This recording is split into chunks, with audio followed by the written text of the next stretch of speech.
Scrappy Peeps! Suzanna here today for Cocoa Daisy to share with you this layout that I created using the January memory keeping kits. This is a long video. I apologize for that, but I did a lot of shuffling on this layout, and it was really hard to cut out some of the shuffling and explain what happened because there sort of seems to be holes in the layout if I omitted some of my indecisiveness.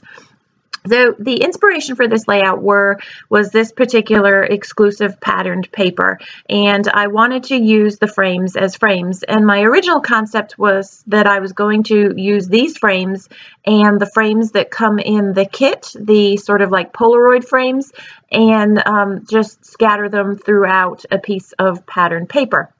However, these pictures that I chose 3, and you can see I cut out 3 frames. I was going to originally use all 3 pictures, but one of the pictures of my husband, it just doesn't go with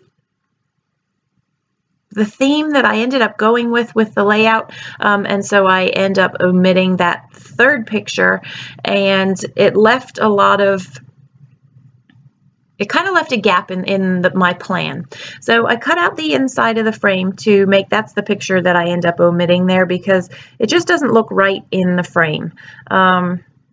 There's something not right about it, and so that's why I end up getting rid of that. So I cut out the borders. I actually do 2 different things with the frame here. On one of the pictures, this one here, I just sort of fussy cut, not fussy cut, but rough cut, asymmetrically cut the picture. And then in the other one, that black one, I end up putting the frame over the picture. And you can't really tell in the layout that I've done 2 different things there. And I just did it because of the way that the pictures look within the frames. And so I have 2 different techniques here that I want to share with you as my tips and tricks for Cocoa Daisy. One is how you can use a digital cut file as a stencil. So this top right corner, I'm going to use the digital cut file as a stencil. And I have some shimmers, sort of texture pastes here. One is a Paste Ease. This is the lighter one here that I'm using, and that's called Peach Fuzz. And then I'm going to use a darker Paste Ease, or it's actually a Dazzler's on top to add a little bit of a darker color to that same flower. And then I'll go into other parts of the stencil, and I'm literally just dipping my finger in the pot and just smudging the texture paste into the crevice of the stencil there. And I love the way that this gives some texture to the layout. So it's a fun way of using a digital cut file as a stencil and adding more, I was going to say decorative elements to your layout. These are mermaid markers that I'm using to add more color to the stencil. I don't have a lot of texture pastes from shimmers. I could probably have just used a plain white texture paste and added color to it, but this is product that I already have, and I like the way that you're able to add gradations of color with the mermaid markers, or watercolor markers you could use too. And I actually do pull out my Jane Davenport watercolors as well because I wanted some darker shades, and that was too dark, and I knew I could use the watercolor to add that same hue but in a darker shade. So I'm just using, between the mermaid markers, the watercolor, and the texture pastes, these 3 different things to add color, to color in the flowers and the leaves, to add some color to my layout. I love my Cocoa Daisy kits, but I have found with this particular kit for January that embellishments other than those flowers, which I do fussy cut, are a little bit scarce. So what I mean by this is more big, useful embellishments like hearts or flowers or butterflies or things other than labels and that sort of thing. Especially in the hues, this color palette that I was working with were a little bit scarce. So in order to create some additional embellishment to my layout, I just went with digital cut files and my mixed media.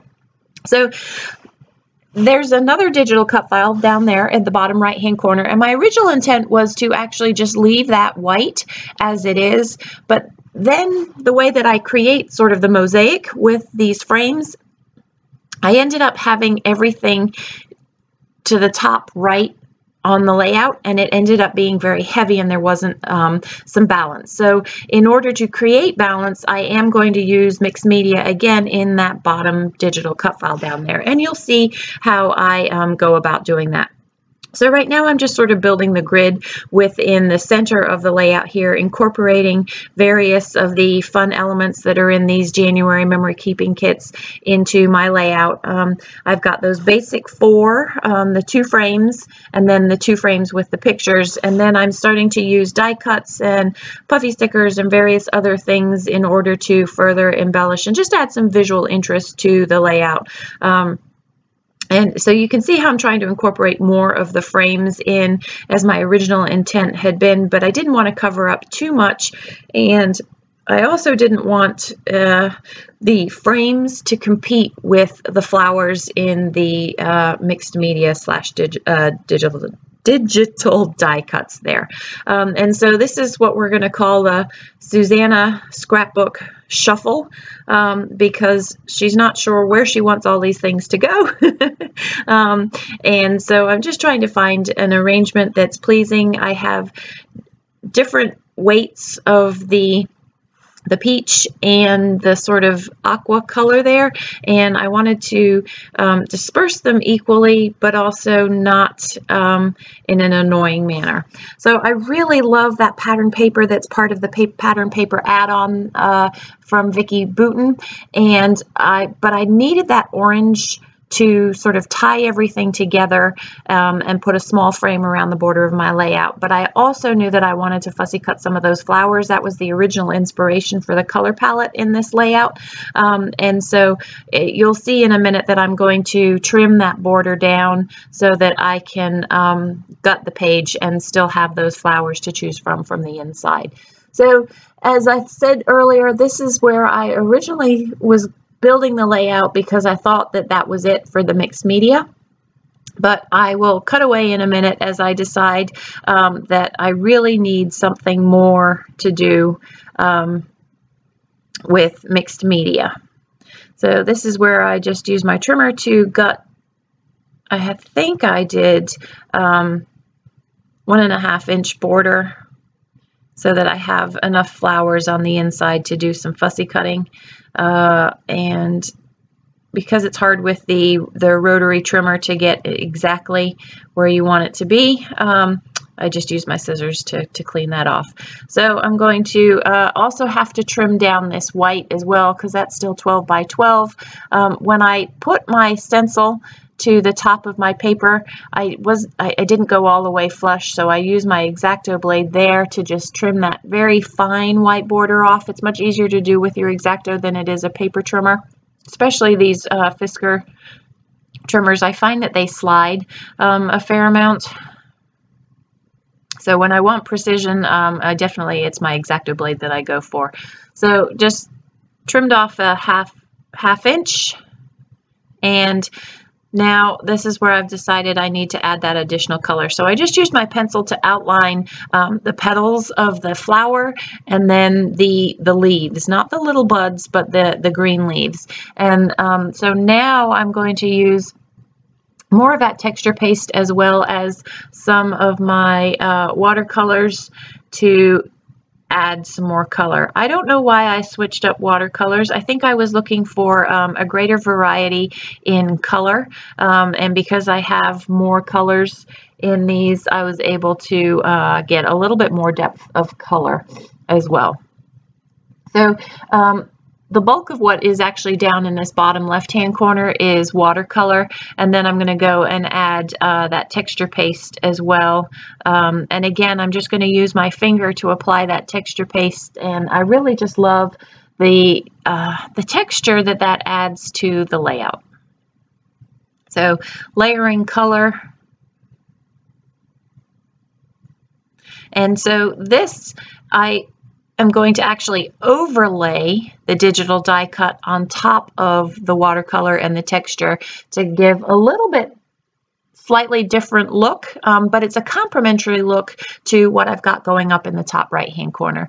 So again, this is where I just use my finger to add the texture paste within those penciled outlines, and I want a little bit of shadow or depth to this flower, so I'm going to go in with that darker color, and you can see here I add in that petal that I first started with, I added just a little bit too much of the darker orange. So once I've finished adding that dark orange, I'm going to go back in with the light sort of peachy color and cover up that darker color to try and pull some of that darker color off and add some balance to that flower there. And so for that bottom part with the mixed media, that's literally all I'm going to do is just the flower and those leaves, and then I'm going to leave the die cut to sort of give you the shadows of those buds of the flower there. So now I'm going to adhere this down to the border, and I don't want it flush down. I wanted, again, a little bit of texture to this, so I'm just going to kind of, I'm not folding up, but I'm pulling up the edge, and some of it I'm going to pull up more than others to just sort of give a little bit more of that distressed look. Now I'm using some Heidi Swap Shine mist here just to add a little bit of splatter for kind of take away some of that clean look and it adds to the shadows that this die cut's going to create. So now I'm going to use my Scotch Tacky Glue, and the fine line applicator is the best way to get these really fine die cuts down. And again, I only want the flower and the leaves really to be stuck down on top of that mixed media, and then I want those little buds and the sprigs to be sort of more free flowing. So those don't have glue underneath them, and it's just the flower and the leaves that do. So that looks much better. It adds a lot of color to the layout, and it adds some visual elements that your eye can sort of recognize that aren't just arrows and teeny tiny stars and some bigger elements in that. So now I need to rearrange the grid that I had originally put. So you can see I had to change up the grid order. So I have that larger sort of more iPhone looking frame that's the aqua. I originally had that to the left, bottom left. Now I have to move it to the bottom right because I don't want to cover up too much of that flower that I spent a lot of time building and decorating. So then I moved it up to the top left, and that's where that's going to stay. And you do not see this, but I wanted to do some typed journaling in there. And I will caution you that when you get your kits, these frames are really cool, but be careful. My particular printer the frame didn't take too well to me printing journaling on it. So you may want to journal on white paper and then cut those strips and then put it into the frames. Either that or use the frames as frames and put pictures in them. So this is where I wanted to incorporate a few of these flowers from the Vicki Boutin American Crafts paper. I just wanted a few of them because they really were the inspiration for the layout. So I'm going to cut a whole flower to put on top of the flower in the bottom left, and then I'm going to cut two sort of partial flowers to incorporate into the flower cluster up the right there, and then another one to the bottom right here. I'm not sure why that screen blacked out there. I apologize for that. And so I did skip the fussy cutting of all of the flowers, and so you can see here I've got them cut and figuring out where they're going to go. And I like it down the bottom right there in that white space.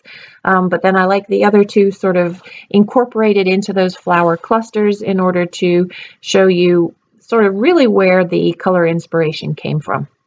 So I have finally committed to all of these elements, and I'm going to now adhere all of this down and try and get some title work. I didn't leave myself a lot of room for the title work, and it ends up being a very simple title, and the title is just Explore, and then I use the puffy stickers, the black puffy stickers, to get that in. And I like the way that the black puffy stickers complement the shadow in that picture up above, as well as the heavy darkness that's in these flowers. That flower I do end up tucking underneath the picture because it's just very and in your eye. I tried to use these puffy stickers as centers for the flowers to minimize some of that darkness, but it didn't work. They just look like these huge eyesores sticking out from the flowers, and so I pulled those off. There were a lot of color elements that came in this kit that really would have worked nicely on the layout, except that there was no need for really anything more than the simplicity of what I've got in the frames and some of those little other elements, because really those flowers are kind of busy. I'm sorry for the lighting. I have a cat and she loves to sit at the window that is in my scrap nook, and so the changing in lighting is her moving in and out of the window. So this is more of that indecisive Suzanna shuffle as I sort of try and incorporate those puffy stickers and other elements into my layout and decide that less is more and that it really doesn't need them. And I paused the camera because I needed to step back for a little bit and get some perspective on this, and that's where I really decided that I needed to tuck the flowers in underneath and really get rid of some of that darker black that's in the center of the flowers there. So now I am going to use the puffy stickers that are exclusive to the kit. And I started off with Explore, and I wanted to do that on 2 lines, but then realized that I don't like the look of it, and it was hard to line up the letters, but I could make Explore fit going all the way across the box, and I go ahead and do that. So I do use some stamps to stamp across that top left journal box, and I will warn you too that you need to use Stays On ink because the stamps slide on these porous surfaces. And that is the end of the layout, my friends. Thanks for joining me today. I hope you're inspired to get out some mixed media and incorporate that into your kit. Take care.